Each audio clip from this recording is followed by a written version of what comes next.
الحمد لله الذي وحده والصلاة والسلام على من لا نبي بعده عما بعد فأعوذ بالله من الشيطان الرجيم اليوم أكملت لكم دينكم وأتممت عليكم نعمتي ورضيت لكم الإسلام دينا وقال تعالى أطيعوا الله وأطيعوا الرسول ولا تبطلوا أعمالكم قال النبي صلى الله عليه وسلم من أحدث في أمرنا هذا ما ليس منه فهو رد اللهم صل على محمد وعلى آل محمد كما صليت على إبراهيم وعلى آل إبراهيم إنك حميد مجيد اللهم بارك على محمد وعلى آل محمد كما باركت على إبراهيم وعلى آل إبراهيم إنك حميد مجيد الحمد لله সকল প্রশংসা আল্লাহর জন্য। আল্লাহর দরবারে শান্তি শুকরিয়া আদায় করছি। আমরা এই মুহূর্তে একটি গুরুত্বপূর্ণ মাজলিস আমরা বসতে পেরেছি, আলহামদুলিল্লাহ। শান্তি অবতীর্ণ হোক আল্লাহ রাসূলের উপরে সাল্লাল্লাহু আলাইহি ওয়াসাল্লাম। আল্লাহুম্মা সাল্লি আলাইহি আল্লাহুম্মা বারিক আলাইহি। আমরা ঠিক খুব বেশি সময় দিয়ে আপনাদেরকে বিরক্ত করতে চাচ্ছি না। পিছন থেকে কোনো কথা ছাড়া সামনের দিকে আগায় চলে আসেন, একদম চেপে বসেন। পিছনে কারা বসবে এই চিন্তা আপনি মাথায় নিয়েন না। পিছনে এসে কারাই জায়গা বুক করে নেবে ওইটা মাথায় না নিয়ে আপনার জায়গা পূর্ণ আপনি পুরা করে সামনের দিকে এগিয়ে বসেন। কথার গ্যাপে গ্যাপে কিন্তু আমরা বলতে পারবো না যে আরও জোরে লা ইলাহা বলে থেমে যায়, আপনাদেরকে সময় দেবো, তা না। আমরা যখন কথা শুরু করব আমরা কথা বলবো ইনশাআল্লাহ। আজকে কথা বলবো ইনশাআল্লাহ, শুনবেন তো? কথা বলতে হবে, ভিতরটা ফেটে যাচ্ছে, কথা বলার পরিবেশ হচ্ছে না। অনেক কথা আজকে আমাদের হবে ইনশাআল্লাহ, শুনবেন তো ইনশাআল্লাহ? তো ওরা নারা দেয়, আমরা একটু লিল্লাহি দেই, দেখি কেমন আওয়াজ হয়। লিল্লাহি তাকবীর, লিল্লাহি তাকবীর, আলহামদুলিল্লাহ। আজ যাদেরকে কান ভারী করা হচ্ছে আমাদের ব্যাপারে, যাদেরকে ম্যানেজ করা হচ্ছে, প্রশাসনকে বলা হচ্ছে, তাদের সরাসরি দোষী আমরা বলতে পারি না। কেননা তাদেরকে মাথা ভারী করতেছে আমার মতো এক টুপিওয়ালা দাঁড়িয়ে লাগিয়ে গিয়ে বলতেছে এখানে গান বাজনা হয় হোক, এখানে ঠাকুরের নামে বিভিন্ন কিছু হোক, কোনো বাধা নাই, এরা যেন ঢুকতে না পারে। তারপরে তো ভয় তারা পাচ্ছে, আমরা ভয় না। বিশ্বাস করেন আমাদের ভয় না, ভয় তো তারা পাচ্ছে যারা মনে করতেছে এরা ওঠার পরে আমাদের অসুবিধা হবে। তা আমি কি ভীত না তুমি ভীত? ভয় তো তারা পাচ্ছে, আমরা ভয় নেই, এক চুলো ভয় পাচ্ছি না। কেননা আমাদের উঠে যাওয়ার কিছু জিনিস নাই, আমাদের হলো থেকে যাওয়ার জিনিস আছে। তার নাম একটা কোরআন, একটা হলো নবীজির হাদিস সাল্লাল্লাহু আলাইহি ওয়াসাল্লাম। কথা বোঝেন নাই মনে হয়? ওদের উঠে যাওয়ার বহু কিছু আছে, আমাদের উঠে যাওয়ার কিচ্ছু নাই। আমরা আতিউল্লাহ ওয়া আতিউর রাসূল, কথা বোঝেন নাই? আমাদের কিচ্ছু উঠে যাওয়ার জন্য নাই। যা যা আমরা বলতেছি এগুলো তুমি টিকায় রাখো গো আল্লাহ, আল্লাহুম্মা আমিন। আর এইগুলো টিকে থাকলে তাদের বহু কিছু উঠে যায়, যার কারণে বহু মুশকিল আছে, বড় বিপদে আছে। কথা কি বুঝতে পারলেন? বিপদে আমরা নাই। আমরা ধরলাম যে আপনি আমাদের পরপর 10টা মাহফিল বন্ধ করে দিলেন, আমাদেরকে উঠতে দিলেন না, আমরা ইংরেজের দালাল, আমরা অমুক তমুক, এই নোংরা কথা বলে বলে মিথ্যা অপবাদ দিয়ে আপনি তাদেরকে ম্যানেজ করে নিলেন, তারপরেও বিপদে আপনি আছেন, আমরা নাই। যেমন কয়েকদিন আগে আল্লাহর মনে হলো যে একটা জিনিস আরেকটু বেশি উন্মোচন করার দরকার। সহজ করে একটা কথা বলি, দেখবেন আপনার একটা গ্রামে একটা জিনিস প্রচলিত আছে, ভুল সত্য সেটা পরের কথা। একটা জিনিস ওই গ্রামের ম্যাক্সিমাম মানুষ মানে, ওটার উপর আমল করে। ওইটার বিরুদ্ধে যদি কোনো দিনী ভাই কথা বলে, তদন্ত ছাড়াই তার গায়ের সাথে একটা লকব যায়, তার নাম হলো ফিতনাবাজ। আওয়াজ দেন না, তার নাম কি? ফিতনাবাজ। আজকে আমি আপনাদেরকে প্রমাণ করব ফিতনাবাজ ওরা। আমরা যারা হাজারো মানুষের দিকে না তাকায় একা একা হলেও সত্যর আওয়াজ রাখি, আমরা ফিতনাবাজ না, আমরা হলো হিকমতওয়ালা। আর এক দল আছে হেকমত করার নামে বলে যে হেকমত করতে হবে। তোমার মতো হেকমত যদি করতো তো রাসূলের আর মক্কা ছেড়ে মদিনায় যাওয়া লাগে না। তুমি বাটপার, ওনার নাম হেকমত না। হেকমত তোমার আমি করবো কি? হেকমত হলে আল্লাহর কোরআনে যা আছে মোট হেকমত, আমি আলাদা বানানোর কেউ না। হেকমত কাকে বলে? সত্য গোপন করার নাম হেকমত হতে পারে না কোনোদিন। যা আছে হুবহু ওইটা বলে দেওয়ার নাম হলে হেকমত। আপনি পদ্ধতির কথা বলতে পারেন যে পদ্ধতিগতভাবে কিছু বলা যেতে পারে, কিন্তু ওই কথা বলার ক্ষেত্রে বিন্দু মাত্র ছাড় দেওয়া যাবে না। যদি বলেন এই কথা কমাবাড়া করতে হবে, তাহলে আপনি রাসূলের উপর অপবাদ দিলেন। বলে যে হেকমত করো বাবারা, ওই রকম হেকমত যদি করতে যান কোনো দিন সমাজে সুন্নাত কায়েম হবে না। কিসের হেকমত? হেকমতই তো কোরআন এবং হেকমতই তো রাসূল সাল্লাল্লাহু আলাইহি ওয়াসাল্লামের সুন্নাহ। আল্লাহ এবং তার রাসূল সাল্লাল্লাহু আলাইহি ওয়াসাল্লাম যেটা আমাদেরকে দিয়েছেন বলেছেন, ওইটার চাইতে দামি হেকমত আর পৃথিবীর কেউ দিতে পারবে না। ওটা তো হেকমত হয়েই আছে। অনেকেই মনে করে আমি বলবো তারপরে মনে হয় হেকমত হবে। একটা ভালো কথা বলতেছে একটা ছেলে, বলতেছে এই ছেলে ওইভাবে বলতে হয় না, একটু হেকমত অবলম্বন করা লাগে। তো হেকমত কাকে বলে? তুমি ঘুরে ফিরে বলতে চাচ্ছ যে এখানে বলো না, এখানে যা আছে চলুক, তো ওইভাবে সত্য বলা যায় কোনোদিন? হেকমত হলে আল্লাহর কোরআন, হেকমত হলে রাসূল সাল্লাল্লাহু আলাইহি ওয়াসাল্লামের চূড়ান্ত সুন্নাহ। কথা কি বোঝা গেল কিনা?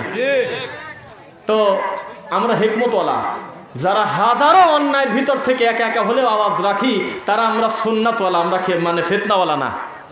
আওয়াজটা কেউ না কেউ রাখবে না। তা আল্লাহ তাআলার মনে হলো যে সহিহ আকীদার লেভেল গাছ সাথে লাগায়ে, আহলে হাদিসের লেভেল গাছ সাথে লাগায়ে, বেটা তুমি এখনো খয়রাতখোর, এখনো তুমি জিয়ারতখোর, এখনো তুমি মিনিটে মিনিটে সম্মিলিত মুনাজাত করো, তোমার ব্যাপারটা আমি একটু গোটা টাঙ্গাইল থেকে টান দিয়ে নিয়ে সারা বিশ্ববাসীকে দেখাবো। তখন আল্লাহ কি বললেন? মাত্র 3 মিনিট 2 মিনিটের অপচেষ্টা করলে একটা মানুষকে বেইজ্জত করার জন্য সারা বিশ্ববাসী দেখলো যে না কি হয়েছে, আচ্ছা এটা মা বোনরা একটু কথা, আপনারা কথা না বললেই ভালো হয়, একটু নিজ দায়িত্বে চুপ করে বসে থাকবেন। আচ্ছা, তো যে কথা বলতেছিলাম, তো আল্লাহর হেকমত আপনি বুঝতে পারবেন না। আপনার মনে হচ্ছে যে রফিকুল ইসলামকে অপমান করতেছে পাশের ব্যক্তি বসে, ও কিসের অপমান করলো? আমার মনে হচ্ছে ওকে দেখা হলে আমি একটু কিছু খাওয়াই, মিষ্টি খাওয়াই, ও আমার উপকার করে দিয়েছে, ক্ষতি করতে পারে নাই। কাকে দাবাতে চাচ্ছেন? একটা ভিডিও, একটা ওয়াজ, একটা নসিহত যদি আমি সম্মিলিত মুনাজাতের বিপক্ষে, ফরজ সালাতের পরে যেটা প্রচলিত আছে এইটার বিপক্ষে রাসূল সাল্লাল্লাহু আলাইহি ওয়াসাল্লামের সুন্নাহ যদি আমি চূড়ান্তভাবে আলোচনা করতাম, হয়তো সেটা বড় জোর 2-4 লাখ 10 লাখ কি 2000-5000 লোক দেখলো, বড় জোর, আর যারা উপস্থিত আছে তারা দেখলো। কিন্তু আল্লাহ মনে করলো যে না, এই কথাটা আরো একটু সার্বজনীন করার দরকার। তখন পাশের প্রতারক একটু আওয়াজ দিল, সারা বিশ্ববাসী মাথায় নিল ব্যাপারটা কি, ব্যাপারটা কি। আল্লাহর কাছে এতদিন হাত তুলে দোয়া করি, এটা যদি পাপই হয় দেখে না একটু তদন্ত করে। তো তদন্ত যদি 100 লোক যদি মনে করে আমলটা আমি তদন্ত করি, আমরা নিশ্চিত অন্তত 60% লোক সত্যটা তার কবলে যাবে ইনশাআল্লাহ। কারণ এই চিন্তা তো অলরেডি মাথায় নিছিল না যে এই জিনিসটা না করেও রাসূলের বহু দেওয়া সুন্নাত এখনো আছে হাদিসে পড়ে, ও ভালোভাবে জানতেছিল না। এই জন্য একটা লোককে দিয়ে সারা বিশ্ববাসীকে জানায় নিলেন। এটার নাম হলো আল্লাহ সুবহানাহু ওয়া তাআলা। সব ক্ষমতা তার হাতে, আপনি কোনো তামাশা করতে পারবেন না। যত বেশি এইভাবে আওয়াজ বন্ধ করতে চাইবেন, যত বেশি বাধা দিবেন, আল্লাহর দিনের আলো তত বেশি ছড়িয়ে পড়বে ইনশাআল্লাহ। হবেই, এইভাবে ঠেকানো যায় না সত্যকে, কোনো দিন ঠেকানো যায় না। আমরা শুরু থেকে শেষ পর্যন্ত আমাদের কথার ভিতরে কোনো অস্পষ্টতা আপনি পাইছেন? আপনাদের কি মনে হচ্ছে যে আমরা বিচলিত হয়ে গেছি? হাসতে হাসতে বাসায় এসেছি, 40 জনের কাফেলা গতকালকে রাত 1টার সময় প্রোগ্রাম করতে দেয় নাই, প্রকাশ্যে বলে দিচ্ছে এখানে নাচ হোক, গান হোক, পাশেই বাদ্যযন্ত্র হয়ে, আল্লাহর কসম বাদ্যযন্ত্র হয়ে গান হচ্ছে। একটা লোক বলল না যে ইসলামী মাহফিলের পাশে কি করে গান বাজতে পারে। কিন্তু এই প্রতারক টুপিওয়ালা দল ধরে চলে গেছে এই মাহফিলে কি করে রফিকুল ইসলাম উঠতে পারে। তাহলে কত বড় শয়তান ধোঁকা দিলে এটা সম্ভব? তাহলে এই টুপিওয়ালার দ্বারা কোনো কিছু অসম্ভব আছে? রাসূল সাল্লাল্লাহু আলাইহি ওয়াসাল্লাম আমাদেরকে বলতেছেন যে পৃথিবীর শ্রেষ্ঠ মানুষ তিনি মুহাম্মদ সাল্লাল্লাহু আলাইহি ওয়াসাল্লাম না? তার জামার চাইতে দামি জামাইকে দুনিয়াতে হয় বলে মনে করেন আপনি? সেই জামাইকে ডাকে বলতেছে যে ছবি মূর্তি রাখো না, এগুলো নাই করে দাও, কবর টানি যারা রাবারের মতো উঁচু করছে ওগুলি বাইরে সমান করে দাও। তাহলে এটা রাসূলের আদেশ হইল না? এখন এই হুজুর পাওয়া যায়, আবার বানানো হুজুর, মিটানো হুজুর। হুজুরকে খালি ফোন দিবেন, হুজুর জি কোথায় আপনি? বলতেছে যে আমি টাঙ্গাইল কি আমি ময়মনসিংহ অমুক জায়গা, একটু চলে আসেন তো, টিভিতে বসে 10,000 টাকা দেবো না, বলে দেন যে আল্লাহর কাবা ঘরটাও হলো মূর্তি। নাউজুবিল্লাহ। হুজুর বলে দিচ্ছে কোনো সমস্যা নেই, হাজরা আসওয়াদ পাথর ওইটা নাকি মূর্তি, আল্লাহর কাবা ঘর নাকি মূর্তি। কি দেখেন নাই মনে হয়? তাহলে এই হুজুর কি না পারে? ভ্যারাইটিস হুজুর না, আপনি বলেন তো দেখি। ভ্যারাইটিস হুজুর, ভ্যারাইটিস। যেই জিনিস এত ভয়ঙ্কর যে শুধুমাত্র একটা প্রতীককে, একটা অবয়বকে, একটা চিহ্নকে মূল্যায়ন করার কারণে লোকটার নাম হবে মুশরিক। কি হবে বোঝেন নাই? মুশরিক হবে না নাম। আর এই মুশরিকি একটা জিনিস, একটা মূর্তি বানানোর পরে মূর্তিটা ঢাকা আছে, এই মূর্তিটার কাপড়, মুখ থেকে কাপড় সরাবে, ঘুমটা সরাবে, একটা হুজুর একদিন দোয়া করায়। শুনছেন কথা? এই তোমার মোনাজাত। হুজুর দাঁড়ায় আছে, আশেপাশে গুরুত্বপূর্ণ ব্যক্তিরা আছে, তারা মনে করতেছে যে একটা হুজুর মানুষের মোনাজাত ছাড়া এই মূর্তির মাথা কি করে আমরা খালি করি, কি করার দরকার? হুজুরকে ফোন দিছে। হুজুর দেখলে যে না, এনে তো 2-4-5 হাজার না, 10,000 টাকাও দিতে পারে। হুজুর টান দিয়েছে, চলে আসতে অসুবিধা নেই। এক টানে চলে এসে উনি মোনাজাত করে দিল। আল্লাহ, আমি খালি একটা জিনিস ভাবি, আমি একজনকে বললাম, আচ্ছা ওই জায়গা মোনাজাতে কি বলছিল, কি শব্দ বলা যায়? একটা দোকানদারের দোকানে যায় বলা যায়, আল্লাহ তুমি বরকত দাও। একটা অভাবগ্রস্ত লোকের জন্য দোয়া করা যায় যে আল্লাহ তুমি এই লোকটাকে ঋণমুক্ত করো। একটা নতুন বাড়িতে উঠলে সেখানে হয়তো বলতেছে আল্লাহ কোনো বালা মুসিবত দিও না। বহু কথা আছে, তাই না? পদ্ধতি যাই হোক, কিন্তু এই মূর্তির মাথার থেকে ঘুমটা সরায় ওই মৌলবী কি বলছিল আমার এটা বুঝে আসে না। যে আল্লাহ মূর্তিটাকে তুমি কিয়ামত পর্যন্ত প্রতিষ্ঠিত রাখো নাকি? কি আছে বলার আপনি বলেন তো দেখি। মোনাজাত তো বরকতের জন্য মানুষ করে, তো মূর্তিতে কোন বরকত আছে আপনি বলেন একবার।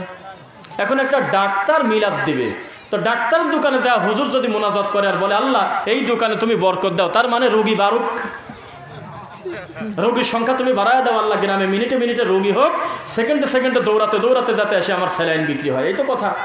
আর যদি বলে যে আল্লাহ তুমি সকলকে তুমি সহি সালামতে রাখো, ভালো রাখো, সকল বালা মুসিবত থেকে তুমি আমাদেরকে হেফাজত করো, তাহলে না জানি মনে মনে রাগই না করে যে সব বালা মুসিবত যদি উঠেই চলে যায় তো আমার নাফার কি হবে? আমার প্যারাসিটামল নিয়ে বসে থাকার আমার কি থাকে? ব্যাপারটা আমি বোঝানোর জন্য বলতেছি। তো যেই লোকটা একটা হারাম জিনিস আল্লাহর দরবারে মোনাজাত করে উদ্বোধন করতে পারে, সেই হুজুর ধর্ম বিক্রি করে খেতে পারে না? পারে তো। কোরআন মাজিদ সহজ একটা জিনিস, একটু জুম করে দেখার চেষ্টা করবেন আর কি। দেখেন, আমি আন্দাজেই বললাম, আমি জানি যে আছে, এই শয়তানি করছে আমি জানি। এই দেখেন একটা ব্যাপার হলো, এতদিন বলছে অন্যভাবে, আজকে আরেকভাবে বলতেছি, একটু দেখেন তো দেখি, খুব খেয়াল করে দেখবেন। এই লেখাটা আমি যেভাবে ধরে রাখছি, বলেন তো সূরা ফাতিহা থেকে সূরা নাস পর্যন্ত গতানুগতিক স্বাভাবিকভাবে আল্লাহর কোরআনটা যেভাবে সাজানো ছাপানো আছে গঠনের লেখা, এটা কি সেই রকম লেখা না একটু পেঁচানো লেখা? কথা জোরে বলেন না তো, পেঁচানো লেখা না?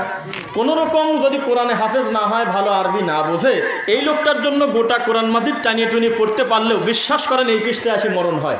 আমি আর পারবো না, এটা আমার কাম না। কেননা এখানে তো লেখাই আছে দোয়াই খতমেল কোরআন। এই কাম হলো 300 টাকা দেবো, আমার ইমাম সাহেব বক্সা দিবি। আমি নিশ্চিত এই প্রতারণা হুজুর করছে, আমার মতো একজন হুজুর। তাছাড়া সব জায়গা স্বাভাবিক, কত সুন্দর ওয়ামা ইয়াস্তাউইল আ'মা ওয়াল বাসীর, কত সুন্দর ক্লিয়ার লেখা।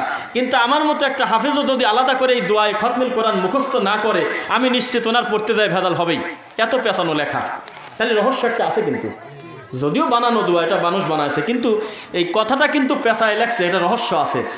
যেই মা যেই বোন কষ্ট করে পুরা একটা কোরআন মাজিদ খতম দিল বহু কষ্ট করে, এইখানে এসে ওই মা বিপদে পড়ে যায় যে না জানি এখানে বা কি যেন আছে। এই জিনিসটা আমার কাম না, এই জিনিস হলে হুজুরের কাম বক্সানো।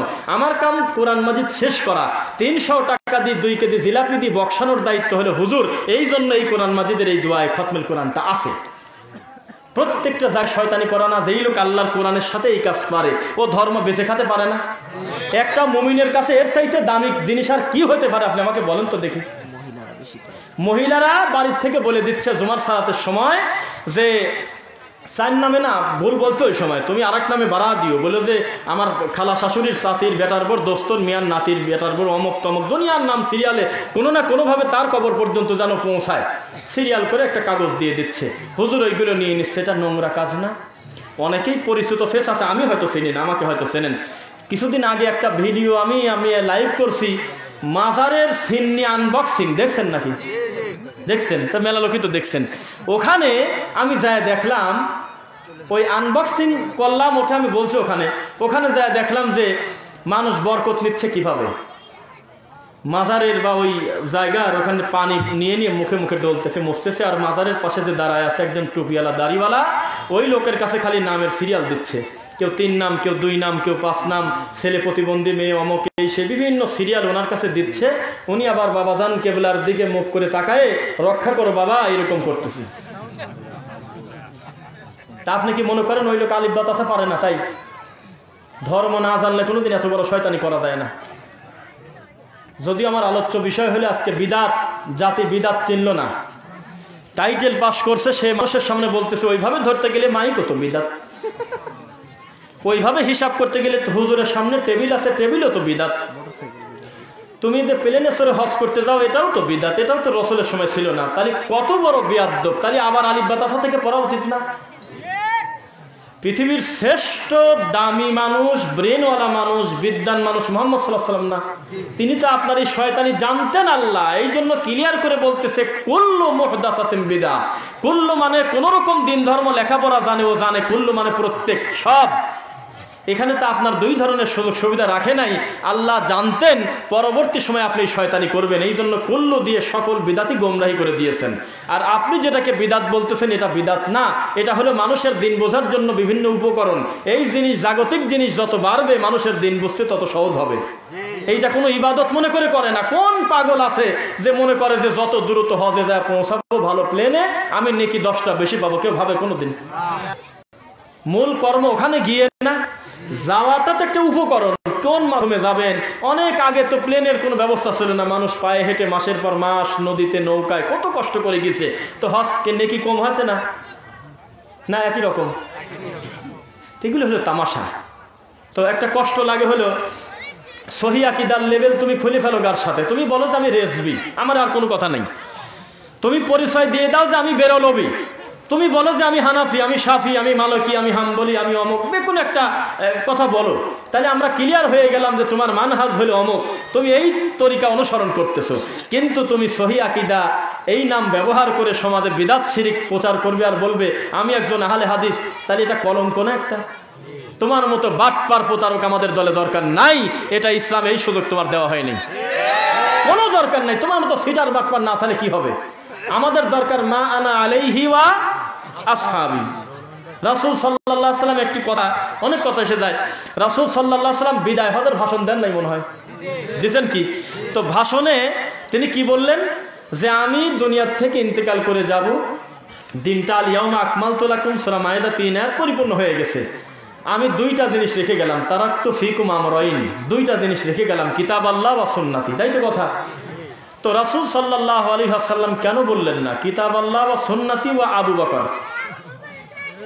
রাসূল সাল্লাল্লাহু আলাইহি ওয়াসাল্লামের উপরে, এই পৃথিবীতে মাটির উপরে মানুষ হিসেবে আমরা আবু বকর রাদিয়াল্লাহু আনহুর চাইতে বেশি দাম মানুষকে মনে করি।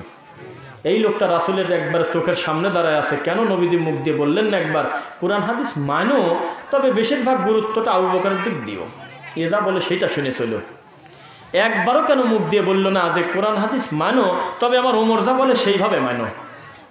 ব্যক্তির নামটা একটু দু একবার বলার দরকার ছিল না? আমাদের দৃষ্টিতে মনে হচ্ছে 1450 বছর পর আপনার ঠাকুরের কথা মতো যদি ধর্ম চলে, মানুষ মানুষের কাছে যদি বছরের পর বছর পড়ে থাকে, তাহলে পৃথিবীর শ্রেষ্ঠ আবেদ মুহাম্মদ সাল্লাল্লাহু আলাইহি ওয়াসাল্লামের পরে আবু বকর রাদিয়াল্লাহু তাআলা আনহু, ওমর, উসমান, আলী রাদিয়াল্লাহু তাআলা আলাইহিম আজমাইন, তারা নিজেরা উপস্থিত ওখানে। একটা বার রাসূল সাল্লাল্লাহু আলাইহি ওয়াসাল্লাম মুখ দিয়ে বলল না যে না বুখারীতে তোমার বোঝা কাজ না, যদিও তার সময় ওই শব্দ নাই, ওই নাম নাই। কোরআন মাজিদ তো তুমি বুঝবে না বাবা, এগুলো হলে আমার এই 4 জন বিশিষ্ট সাহাবী বুঝবে। তুমি হলে এদের দিক তাকায় থাকবে, এরা যা বলে হুবহু অনুসরণ করে মরে যাও, শেষ। কোরআন মাজিদ আর রাসূল সাল্লাল্লাহু আলাইহি ওয়াসাল্লামের হাদিস একটা যুবক ছেলে পড়ে যদি অন্যায় করে, ফিতনাবাদী হয়, এটা পড়া যদি দোষের কিছুই হবে বাংলা অনুবাদ করে, তাহলে রাসূল সাল্লাল্লাহু আলাইহি ওয়াসাল্লাম কেন বললেন না যে দেখো তোমরা জাতিতে আরবি হতে পারো, কিন্তু ব্যাখ্যাতার আমার আবু বকরের মতো তুমি বোঝো না, তুমি তো আমার আলীর মতো কোরআনে হাফেজ না, তুমি তো আমার উমারের মতো পণ্ডিত না, তুমি কি এত বোঝো নাকি? তোমার এসব কাজ না, তুমি এই 4 জন যা বলে তাই শোনো। তো এত বড় দামি মানুষের দিকে যদি রাসূল সাল্লাল্লাহু আলাইহি ওয়াসাল্লাম আঙুল ইশারা করে অনুমতি না দেন, এই সিটার বাটপারের কি ধর্মের অনুমতি দেয়? তা দেয় না, এটা স্পষ্ট, এমনি তো বোঝা যায়। মানুষ ভয় পায় না, এমনিতেই যদি বয়ানের মাঝখানে যদি বলে ওই দেখেন একটা সাপ, আন্দাজে একটু বুকটা কাঁপিয়ে উঠবে না? না জানি সাপ আছে, এটা হলে একটা ভয়। আপনি প্রতিদিন বাজারে যান, মাগরিব সালাতের পরে চা নাস্তা করে তারপরে বাসায় আসেন, এটা স্বাভাবিক প্রক্রিয়া না? খালি বিনা কারণে একটা ছেলে বলল যে কাকা ওখানে আমি 4 হাত একটা সাপ দেখলাম, ও যদি মিথ্যাও বলে আপনি ভয় পাবেন না? আপনি একটু পরেই ঘুরে আসবেন, কি ব্যাপার? তো না চা প্রতিদিনই খাওয়া লাগবে, তার কি কোনো মানে আছে? তার মানে আপনি ভয় পাইছেন। এমনি একজন বলছে ওই জায়গায় একটা সাদা বুড়ি দ্বারা দেখলাম, এতদিন চলতেছেন কোনো সমস্যা নাই, ওই দিন আপনি চেষ্টা করবেন অন্য কোনো রাস্তা আছে কিনা, তার মানে আপনি ভয় পাইছেন। তা আল্লাহ বলতেছে যে তুমি আমাকে ভয় পাও, এটার প্রমাণ আর বান্দাকে ভয় পাও হলো বস্তু দেখে, জীবজন্তু দেখে ভয় পাওয়ার উদ্দেশ্য হলো ওখান থেকে তাড়াতাড়ি দৌড়তে পালানো, আর আমি আল্লাহকে দেখে ভয় পাওয়া মানে ঘুরে ফিরে আমার দিকে আরো বেশি করে ছোটা। সুবহানাল্লাহ। তাহলে আপনি যদি বলেন যে আমরা কি কোরআন হাদিস বুঝি, এত মোতানক্য, আমরা যাব কোথায়? তো এই সমাধানটা কি আল্লাহ ভালো দিতে পারে, তার রাসূল সাল্লাল্লাহু আলাইহি ওয়াসাল্লাম ভালো দিতে পারে, না আর একটা ব্যক্তি দিতে পারে? আল্লাহ ভালো দিতে পারে। তাই ভেজাল সমাজে যতই প্রচার থাক, সমাধানটা কিন্তু এই দুটার থেকেই নিতে হবে, আর রাস্তা কিন্তু খোলা নাই। আছে কি খোলা? তাহলে সমাজে যেটাই চলুক, তার বিরুদ্ধে যদি রাসূল সাল্লাল্লাহু আলাইহি ওয়াসাল্লামের সুন্নাহ থাকে, এই সুন্নাহকে চূড়ান্তভাবে বলার নামই হলো সুন্নাহকে প্রতিষ্ঠিত করার জন্য চেষ্টা করা, বলা, এটা কোনো ফিতনা না। আর যদি এটার নাম আপনি ফিতনা দেন, তাহলে এই ফিতনা করা ফরজ।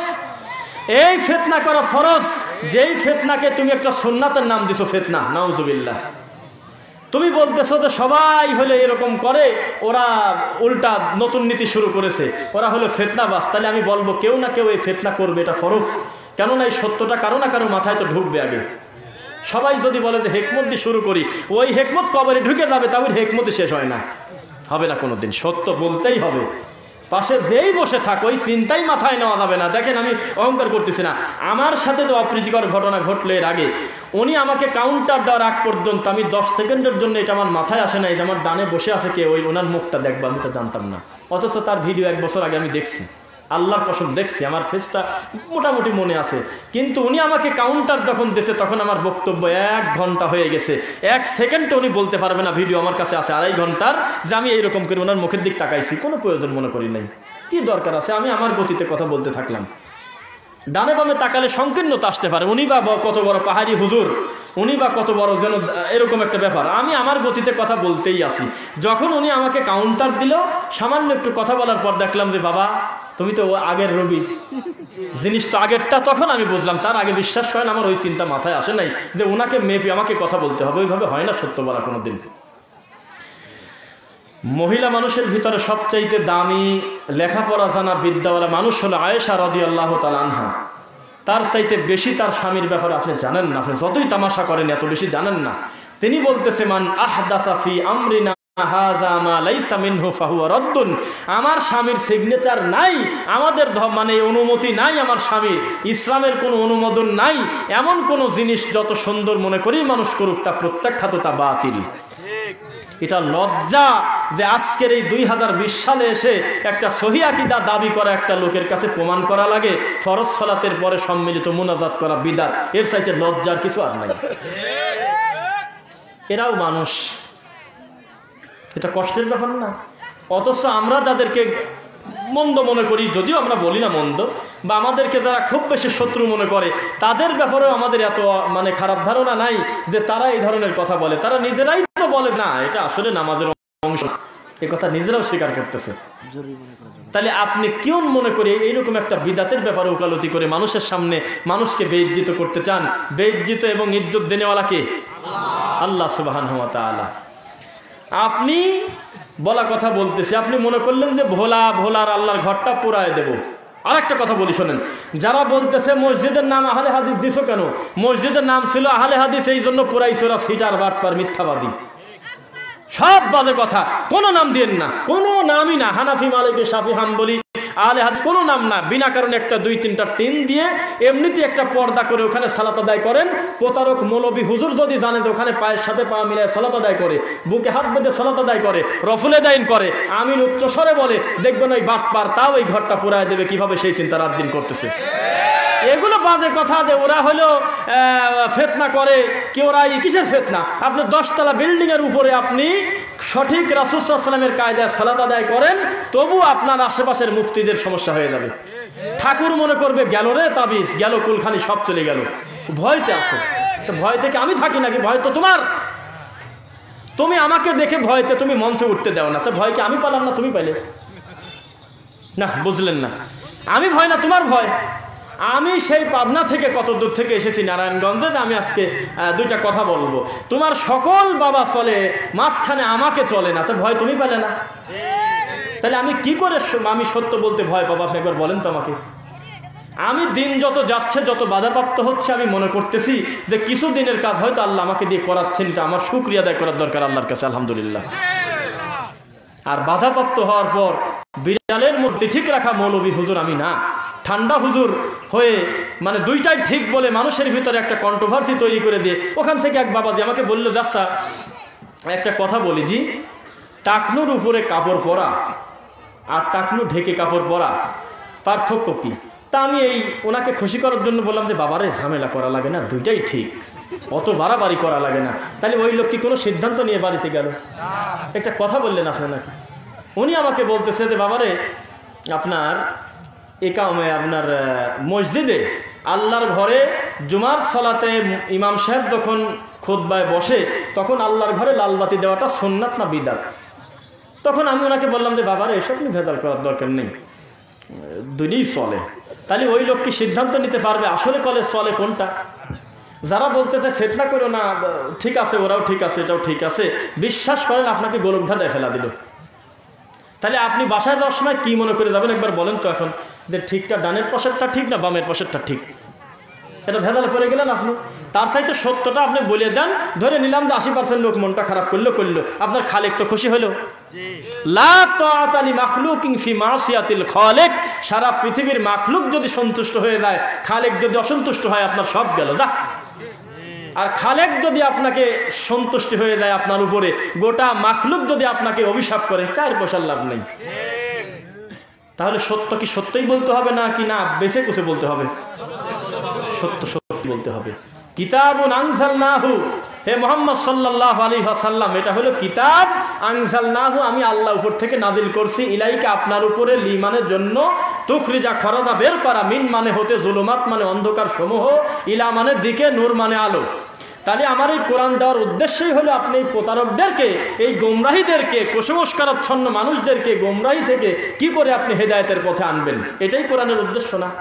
আপনি মনে করছেন যে পায়া গেছি, হাফেজ হয়ে গেলাম, অথবা কোরআনটা একটু বুঝলাম, আমার পেয়ে গেছি, এখন এটা নিয়ে আমি তাবিজ বিছে খাবো। এইভাবে কি কোরআনের সৌন্দর্য মানুষ বুঝতে পারবে? কোনো দিন জানতে পারবে না। কষ্ট লাগে। আপনি এসব ফাজলামো করে লাভটা কি বলেন তো দেখি? আপনি 30টা মসজিদ পোড়ায় দিলেন, 30টা মসজিদ পোড়ায় দিলেন, 10 জন দিনী ভাইকে পিটালেন ধরে, এতেই কি আপনি দিনটা বন্ধ করে নষ্ট করে দিতে পারবেন? আপনার চাইতে ইহুদি খ্রিস্টান কম চেষ্টা করে আল্লাহর দিনের বাতি নিভানোর জন্য, বলেন তো একবার। ওরা রাত দিন চেষ্টা করতেছে। আপনি শীতের দিনে অনেকে মাফলার পরে আসছেন, চাদর, বিশ্বাস করেন একটা লম্বা সময় বিজ্ঞানীরা এসি রুমের ভিতর থেকে ঘেমে গেছে। মুহাম্মদ আবার কি জিনিস এইটা ভেবে ভেবে। কোন ধরনের লোক ছিল? একটা এতিম মানুষ, যে সময় কোনো মোবাইল ছিল না, বৈদ্যুতিক যন্ত্র ছিল না, মানুষে মানুষে যোগাযোগের কোনো এরকম সেকেন্ডের ভিতরে ভিডিও কল ছিল না, হাজার হাজার মাইল দূর থেকে আমরা মিনিটের ভিতরে ব্যক্তির সাথে ফেস হব, কোনো মাধ্যম নাই, কোনো প্রযুক্তি নাই। এমন একটা সময় মরুভূমির বালির ভিতর থেকে মুহাম্মদ এত বড় কিতাব পাইল কোথায়?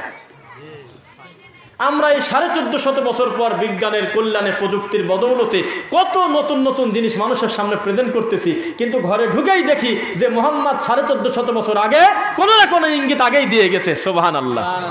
তাহলে ওকল কম টেনশনে নাই যে এই কোরআনটা কি করে ভুল প্রমাণ করা যায়। তো এত বড় সম্পদ আপনার ঘরে, আপনি তামাশা করে বসে আছেন। তামাশা করে বসে নেই। সারা পৃথিবীর সকল লোক যদি মনে করে যে কোরআন মাজিদ আমি যথেষ্ট মহব্বত করব, সম্মান করব, চুমা দেব, চোখে লাগাবো, চোখে লাগানো তো একটা ব্যাপার। দেখেন একটা ছোট একটা খেলাফে সুন্নাত, সরাসরি বেদাত বললাম না, ছোট একটা খেলাফে সুন্নাত মানুষকে ভাগ করে দেয়। আমরা ভাগ করি না, কি জানেন কি? সবচাইতে বেশি অপবাদ দেয় আমরা নাকি ভাগ করে দেই মানুষকে। বলে না যে আমরা মানুষকে ভাগ করে দিচ্ছি, উম্মতের ভাগ করাচ্ছি। নাউজুবিল্লাহ, উম্মতকে এক করার চেষ্টা করতেছি ইনশাআল্লাহ। দেখবেন 2-3 জন মানুষ আমরা এক জায়গায় বসে আছি, একামত হচ্ছে, কথা বলেন না, যে যেখানে আছে বসে পড়ুক। একামত হচ্ছে আল্লাহু আকবার, আল্লাহু আকবার, আশহাদু আল্লা ইলাহা ইল্লাল্লাহ, আশহাদু আন্না মুহাম্মাদুর রাসূলুল্লাহ। এই কথা বলার সাথে সাথে আমার এই ভাইজান হলো এইভাবে ফু দিয়ে হাত মুছে চুমা খাচ্ছে 3 বার করে। এরপরে আমার বাম পাশের এই ভাইজান জোরে করে বলতেছে সাল্লাল্লাহু আলাইহি ওয়াসাল্লাম, আর আমি বলতেছি মাঝখানে হলো আশহাদু আন্না মুহাম্মাদুর রাসূলুল্লাহ। বিশ্বাস করেন আমার সুন্নাত এই 2 জনের কাছে অবহেলিত মনে হবে। ওনারা যদি ওইটার উপরেই প্রতিষ্ঠিত থাকে, মনে হবে যে আমি নবীর দুশমন। আমার নবীর নাম শুনেও দরুদ পড়লাম না একবার আমি। আমি একটু ফোঁ দিয়ে চোখে আমি জ্যোতি বাড়ায় নেব, আমার সোনার নবীর নাম শুনেও এই লোক কিছুই বলল না, আমাদের সাথে ওনার হলো আল্লাহ ভীতি কম। একটা ছোট মুস্তাহাব নাকি বিদাত কত ক্ষতি করে দেখেন একবার। দল তো এখানে তৈরি হয়েই গেছে, তো দল আপনি তৈরি করবেন কিভাবে? আর প্রত্যেকেই যদি মনে করতে ভেজালা যাবো কিসের, পৃথিবীর শ্রেষ্ঠ মুয়াজ্জিন তার নাম হলো বেলাল, বেলালকে অনুমতি দেওয়া হলো, বেলাল তুমি একামতের শব্দ আজানের শব্দ কিভাবে কিভাবে দেবে কথা রাসূল ক্লিয়ার করে দেন নাই। মুয়াজ্জিন যা বলে তোমরাও তাই বলতে থাকবে, কথা আমাদের রাসূল শিক্ষা দেন নাই। তবে শুধু হাইয়ালাস সালাহ হাইয়ালাল ফালাহর সময় লা হাওলা ওয়ালা কুওয়াতা ইল্লা বিল্লাহ পড়ো। তাহলে মাঝখানে আমরা সাল্লাল্লাহু আলাইহি ওয়াসাল্লাম বলে এ পর্যন্ত সব বাদ দিয়ে দিলাম, শেষের দিকে টান দিয়ে গিয়ে বললাম যে হলো সদ্দাকটা ও বাররটা। আল্লাহ নামে বরকত নাই, নাউজুবিল্লাহ। আশহাদু আল্লাহ ইলাহা ইল্লাল্লাহ এর চাইতে দামি আওয়াজের শব্দ আছে, শাহাদার সাক্ষী আছে, এই শব্দের সময় চুপ করে বসে থাকি। কিন্তু যখন বলা হয় রাসূলুল্লাহ, সঙ্গে সঙ্গে ফোঁ দিয়ে চোখ মুছে, ওকে জাহান্নামে যাওয়ার জন্য চোখ মুছতেছে, জানাতে তাড়াতাড়ি যাওয়ার জন্য এই কামটা করতেছে না। বিদাত যে যত গতি নিয়ে তত রোগ, কেন বিদাতকারী তো পরিশ্রম করে,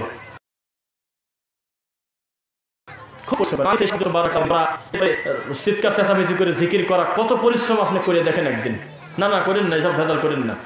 মানে কত ভেজাল, কত কষ্ট, গা ঘেমে ভিজে শেষ হয়ে যাচ্ছে, মাগরিব থেকে এসা পর্যন্ত মুসাল্লায় বসে থেকে প্রতিদিন ওজিফা কালাম পড়তেছে, ইল্লাল্লাহ পড়তেছে 3000 বার। একে স্বাভাবিক কথা মনে করলেন? এই লোকটাকে জাহান্নামে ঢুকবে এই আশায় এত বড় বিদাত করে? ও হলে আপনার চাইতে কি করে দৌড়ে জান্নাতে দেওয়া যায় সেই আশায় বিদাত করতেছে। তো এই সাধারণ লোকগুলিকে যারা বোঝায় সঠিক পথে আনবে, ও হলে তাবিজ নিয়ে বসে আছে, এত টাইম নাই। ও হলে বসে আছে কখন খয়রাতে ডাকবে তখন আমি বাড়াবো, আমি তাছাড়া হুজুর আমার কি থাকে। গ্রাম থেকে বা বিভিন্ন জায়গা থেকে মাঝে মধ্যে ফোন, যে বেটা ভালো আছো, তোমার আজকে কয়েক বছর তোমার মুখটা দেখি না, অনেকদিন দেখা হয় না, নতুন একটা ঘর করছি, আমি আশা করছি যে বেটা তোমার দিন মিলাদ দিয়ে তারপরে ঘরে উঠবো। কত আবেগ, কত আশা। তো ওই লোকটাকে জাহান্নামে যাওয়ার জন্য এই কাজ করতেছে মনে করতেছেন।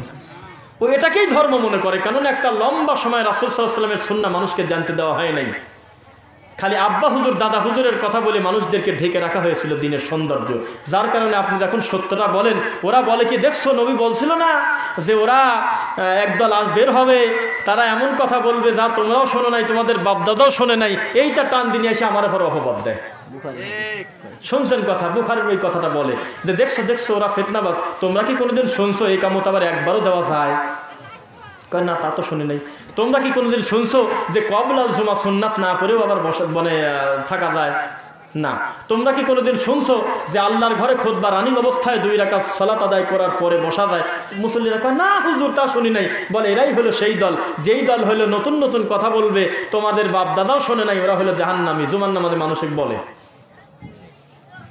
হুজুর খুব বিপদে, জুমার খুতবায় বসে কোনো প্রয়োজন নাই। একটা মসজিদে আমি দেখলাম তদন্ত করে, মসজিদে যদি আপনি টোটাল মানুষের মাথা গোনেন, বিশ্বাস করেন সর্বোচ্চ 3 থেকে 4টা লোক হবে সহিহ আকীদার। একটা মসজিদ আছে আমার জানা মতে, সেই মসজিদে সহিহ আকীদার আমাদের এক দিনী ভাই বলতেছে, হুজুর বিশ্বাস করেন 11 জুমা পর পর সিরিয়ালে ওনার পিছনে আমরা খুব সালাত আদায় করলাম, 11 খুতবার ভিতরে সর্বনিম্ন 20 মিনিট অথবা 15 মিনিট এক টানা ওনার কথাই হলো সহিহ আকীদার লোক হলে ইহুদির দালাল, কি ওরা এই সেই, ওরা ফিতনাবাজ, কিছু না কিছু একটা রাখবে। আচ্ছা বলেন তো, এই আলোচনা যদি নাও করে, ওই 4টা দিনী ভাইয়ের কি ক্ষমতা আছে 96 জনের ওভারটেক করে ওই হুজুরকে মারে? এই কথা কি সুযোগ আছে? তার মানে ওনাদের মুখ দেখলেই ও ভয় পাচ্ছে, খুব ভয়, যে আমি ওয়াজ করে শান্তি পাচ্ছি না, ওদের দিক তাকালে লজ্জা লজ্জা করে, আমি তো জানি এগুলো ফাজলামো করতেছি, তাহলে বিপদেও আছে। আপনি 100 বিপদে নেই, আপনি শান্তিতে আছেন, আলহামদুলিল্লাহ পড়েন। আলহামদুলিল্লাহ, কোনো দিন আমরা অশান্তিতে নাই। টেনশন হলো সবচেয়ে বড় বিপদ। যত বড় টাকা পয়সাওয়ালা ভালো মানুষ হোক, তাকে যদি বিছানায় শোয়াই দিতে চান তাহলে টেনশন ঢোকা দেন। আরে টেনশন হলে বিদাতের ভিতর ঢুকে গেছে, আমার টেনশন নাই। আমার কামই হলে কোরআন এবং রাসূল সাল্লাল্লাহু আলাইহি ওয়াসাল্লামের সহিহ হাদিস যখন আমার সামনে আসবে, পৃথিবীর সকল কিছুর চাইতে সেটাকে মূল্যায়ন করবো আমি ইনশাআল্লাহ। আমার ভেজাল কিসের? আমি তো এই 2টার ভিতরেই মঙ্গল খুঁজে পাই। আর তোমার কত ভেজাল, তুমি বস্তুতে ঘোরো, এ বাবার কাছে ঘোরো, ও ঠাকুরের কাছে ঘোরো, বাড়ি ঘর ছেড়ে তুমি দৌড়াও, কত ঝামেলা করে তারপরে তুমি আল্লাহকে খুশি করতে চাচ্ছ। আর আমরা শিক্ষা নিয়েছি কি, ইযা সাআলতা ফাসআলিল্লাহ, মানুষ হিসেবে মানুষের যা দরকার সব চাইবে আল্লাহর কাছে। সুবহানাল্লাহ। কোনো জিনিসের কোনো কার্পণ্য নাই। লজ্জা কাকে কি বলবো বলেন? আল্লাহ রাসূল সাল্লাল্লাহু আলাইহি ওয়াসাল্লাম বলতেছে, তোমার পায়ের জুতার ফিতাও যদি ছিঁড়ে যায়, জুতার ফিতা আছে না, ফিতাও যদি ছিঁড়ে যায়, তো মুসির দোকানে যাওয়ার আগে এই কথাটা তুমি তোমার আল্লাহকে একবার বলে নাও। আল্লাহর কসম, এই কথার উপরে যদি লম্বা আলোচনা করা যায়, পৃথিবীর সকল পীর ঠাকুর যে নোংরা, বেহায়া, অসভ্য, এই প্রমাণ করা কিছুই না। কেননা জুতার ফিতার চাইতে পীরের কাছে কোন কম দামি জিনিস আমি চাবো বলেন একবার? কোন জিনিসের জন্য আমি মানুষের কাছে গিয়ে বলবো আপনি একটু বলে দেন? জুতার ফিতার উদাহরণ দিলেন কেন? খালি বলে, অনুবাদ করেই হুজুর বলে, বুখারি পরেই খালি, এগুলো বোঝে না একবার ব্যাপারটা কি। জুতার ফিতার আলোচনা করার দরকারটা কি? তার মানে এটা একেবারেই কম দামি জিনিস, একেবারেই তুচ্ছ জিনিস, যেটা না হলে মানুষের খুব বেশি অসুবিধা হবে না। এরপরেও মাখলুক হিসেবে তার খালেককে একবার বলুক, আল্লাহ আমার এই জরুরতটাও তুমিই পুরা করে দাও, সুবহানাল্লাহ। তাহলে এটা ইসলামের সৌন্দর্য হলো না? আর মানুষকে খুশি করা সবচেয়ে ভেজাল কাজ। 30 বছর এই ঠাকুর বাবার কাছে পড়ে আসি, আবার যদি 30 বছর পর খবর পান যে আমার ঠাকুরের চাইতে বড় ঠাকুর আবার আরেক জায়গায় আসছে, তখন মনটার মধ্যে মনে হবে যে ওই বাবাই মনে হয় বড় বাবা। ওখানে গিয়ে শুনলেন যে না, ওই কুমিল্লা আবার আরেক বড় বাবা আসছে। এইভাবে কত ব্রেনটা ঘোরালেন, কত টেনশন, না জানি এই ঠাকুরকে খুশি করে আমি প্রথম স্তরে যেতে পারবো না। এই দৌড়াদৌড়ি করতে করতে মরার আগের দিন খবর পাইলেন এই মোট ঠাকুরই হলে ভণ্ড, এখন কি নিয়ে কবরে যাবেন জান। তাহলে সবচাইতে ভালো বুঝ হলো কোরআন এবং রাসূল সাল্লাল্লাহু আলাইহি ওয়াসাল্লামের হাদিস। আল্লাহ এবং তার রাসূল সাল্লাল্লাহু আলাইহি ওয়াসাল্লামকে নিয়েই আমি থাকি, এর ভিতরেই আমি সন্তুষ্টি খুঁজে পাবো। তাহলে ওই লোকটা ভেজাল কমলো না বাড়লো? ইসলাম হলো খুব স্বচ্ছ, তাই না? ওই জুতার নিচে মোজা পরেন না আপনারা, মোজা? তো রাসূল সাল্লাল্লাহু আলাইহি ওয়াসাল্লাম বলতেছে যে ওযু করার পরে মোজার উপর মাসেহ করলে হয়ে যাবে। করছেন কোনোদিন কেউ?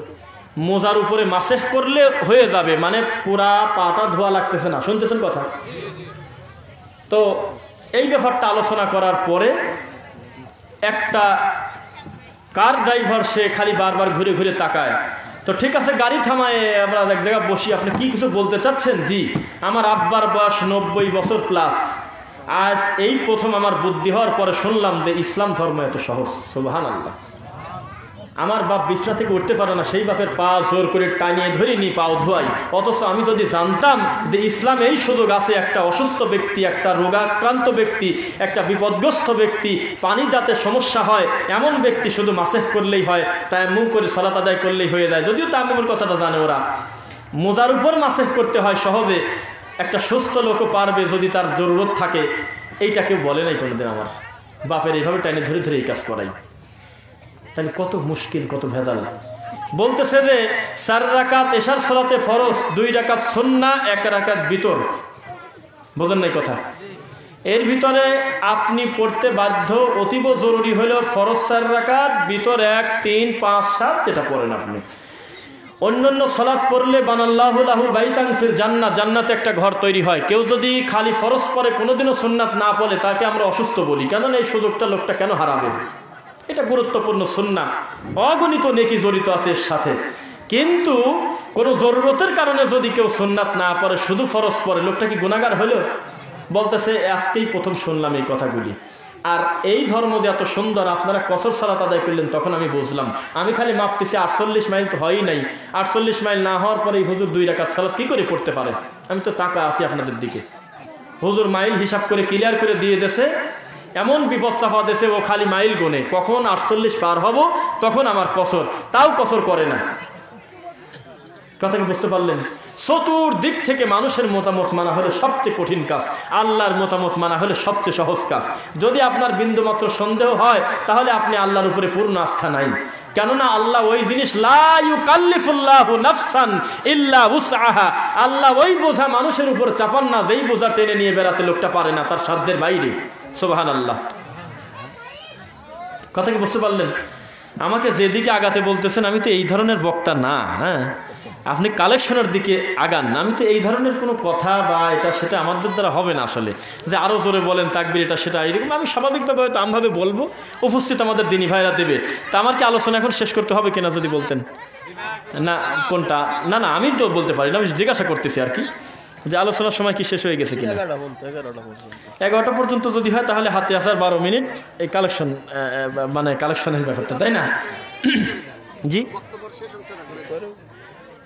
তো যাই হোক, না না, আমরা খুব বেশি সময় নিতে হবে এটা জরুরি না। যত বোঝা কম চাপাবেন আমার লাভ তত, আমার তার বাড়তেই না। তবে একটু আগে যারা আছেন তারা একটু বসে পড়বেন, তো কষ্ট করে একটু বসে পড়বেন ইনশাল্লাহ। তো যে কথা বলতেছিলাম, আজকের থেকে আমাদের দিকে তাকান।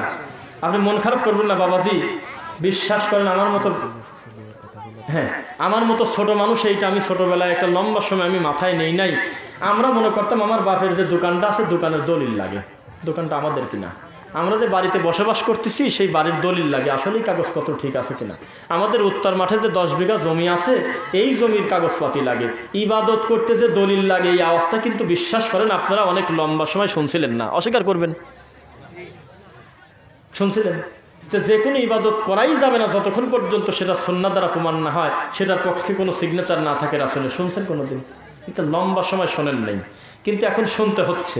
তাহলে আপনি যদি বলেন যে এই কথাটা বলে আমরা খুব শেষ করে দেব, পৃথিবীর শ্রেষ্ঠ ইবাদতের নাম বলেন তো কেউ একবার। আল্লাহর হকে সবচেয়ে দামি ইবাদত কি? সালাত। আপনাকে ধোঁকা দিচ্ছে কিভাবে জানেন? বলতেছে যে সব কিছু বুঝে শুনে কাজ করা লাগে, তুমি বোঝো না, ওরা এইসব জিনিসের হিসাব করা লাগে। আমিন তো ছোটোখাটো ব্যাপার, এটা না করলে তো কোনো সমস্যা নেই। ফরজ সালাতের পর মোনাজাত করা না করে এটা তো ছোটোখাটো ব্যাপার বাবা। বুকে হাত বাঁধা, নাবির নিচে হাত বাঁধা, হাত ছাড়িয়ে দেওয়া, এটা তো ছোটোখাটো ব্যাপার বাবা। তারপরে হইলো আমিন জোরে আসতে, এটা তো ছোটোখাটো ব্যাপার বাবা। রফল আদান করা না করে এটা তো ছোটোখাটো ব্যাপার বাবা, এটা তো ফরজ ওয়াজিব না। এটা আপনাকে সুন্দর করে বোঝাচ্ছে, বলতেছে, তাই বলতেছে না? তো একটা ইবাদতের নাম হলো সালাত। 2 রাকাত সালাতের ভিতর থেকে রফল আদান কাটি বাইর করে দিলেন, আমিনটা নাই করে দিলেন, রফল আদাইনটা নাই করে দিলেন, ওটা নারী ঘুরি বলে দিত। যাই হোক, ফরজ সালাতের পরে আপনি মোনাজাত, ওটা ছোটোখাটো ব্যাপার। বুকে হাত বাঁধা, এগুলি সব ছোটোখাটো ব্যাপার। তো একটা ইবাদতে যদি এত কিছু আপনার কাছে তুচ্ছই মনে হয়, ওই ইবাদতের কোনো জায়গা রাখলেন আপনি আর? এই একটা কথা বললেন, এত ছোটোখাটো জিনিস সাহাবায়ে কেরাম একটা লম্বা সময় একটা নিয়ে বেড়াইছে, এই একটা কথা নাকি? এই রফল আদাইন যদি এত বড় বোঝা হতো, এত বড় আল্লাহর ঘর পুরায় দেওয়ার মতো অপরাধের মতো অপরাধ যদি করে এটা হয়ে থাকতো, এই জিনিস বহু আগে রাসূল নিষেধ করে দিতেন না একবার? তো খবরদার এসব ঝামেলা করতে দেন, এগুলো অন্যায়, এগুলো করার দরকার নেই। সব ধোঁকা। একটু চোখ কান খোলা রাখেন, সত্য পর্যন্ত আপনি পৌঁছাবেন ইনশাআল্লাহ। আপনি বাজারের উদ্দেশ্যে রওনাই দিলেন না, তাহলে আপনি কি করে বাজার করবেন? একটা মানসিকতা তৈরি করেন আগে যে না, আমি সত্য পর্যন্ত পৌঁছাবো ইনশাআল্লাহ। বহু মানুষ আছে 40 বছরের মূর্তি পূজা ছেড়ে রাতারাতি কালেমা পড়ে মুসলিম হয়েছে, 7 দিনের ভিতরে লোকটার মৃত্যু হয়েছে। তাহলে লা ইলাহা ইল্লাল্লাহ সহ কবরে গেল না? এটা সুযোগ না? বহু লোক আছে 50 বছর আল্লাহর ইবাদত করেছে, সঠিক তাওহীদের উপরে থাকছে, সব থাকছে, মৃত্যুর আগে কলম দিয়ে কি জানি করে থয়ে গেছে, এখন যাও, জাহান্নামে যাওয়া লাগবে না, বলেন তো? তাহলে এগুলো তাকদীর না? এই যে কর্মটা আমরা করতেছি, আল্লাহ আমাদের যে কবুল করবেন না তার কোনো গ্যারান্টি আছে? আপনি আগেই ভয় পাচ্ছেন কেন? এগুলো তো সুন্নাহ, আমাদের পর অপবাদ দিচ্ছে যে ওরা হলে এরকম করে আর বলে এরকম না করলে নামাজ হবে না। আল্লাহর কসম এটা মিথ্যা অপবাদ। আমার জানা মতে কেউ আমরা বলি নাই যে রফুল আদায় না করলে নামাজ হয় না। আপনি এমনি মিথ্যা কথা বলতেছেন, আপনার অপবাদ দিচ্ছেন। আমরা বলেছি কি জানেন? এই ছোট্ট একটা কর্মর কারণে মান জা আবিল হাসানাতি ফালাহু আশরু আমসালিহা, আপনি একটা কাজ করার কারণে আল্লাহ আপনাকে 10টা মর্যাদা দিবেন। সুবহানাল্লাহ। আমরা এই কথা বলি নাই যে পাশের ব্যক্তি পা সরাই নিল জন্য লোকটার নামাজ হয় না, আমরা এই কথা কোনোদিনও বলি নাই। মিথ্যা কথা বলেন কেন? আমরা বলছি যদি কষ্ট করে একটু মেলান, কি এমন ক্ষতি আছে? তাহলে রফা বিহা দারাজা, আপনার দরজা সম্মান আল্লাহ বৃদ্ধি করে দিবেন। বানাল্লাহু লাহু বাইতান ফিল জান্নাহ, ব্যক্তির এই ফিজিক্যাল ডিস্টেন্সটা যদি ঠিক রেখে, মানে না ঠিক রেখে পায়ের সাথে পা যদি লাগায় দেন, তাহলে জান্নাতে একটা ঘর তৈরি হয়। আমরা কোনোদিনও বলি নাই যে আপনি আমিন বললেন না জন্য অমুক ভাইয়ের নামাজ হয় না, এটা আপনি আমাদের পর মিথ্যা অপবাদ দিচ্ছেন। আমরা বলি না, আমরা বলি কি রফা বিহা সাউতুহু, আপনি যা কলাল ইমাম গায়রিল মাগদুবি আলাইহিম ওয়ালাদ-দাল্লিন ক্বালা আমিন, যখন ইমাম গায়রিল মাগদুবি আলাইহিম ওয়ালাদ-দাল্লিন বলে তোমরা আমিন বলো, ইমাম বলতেছে ফেরেশতা বলবে, এইটা যদি মিলে যায় একসাথে তাহলে গুফিরা লাহু মা তাকাদ্দামা মিন যামবি, তোমার অতীতের গুনাহ আমি মাফ করে দেব।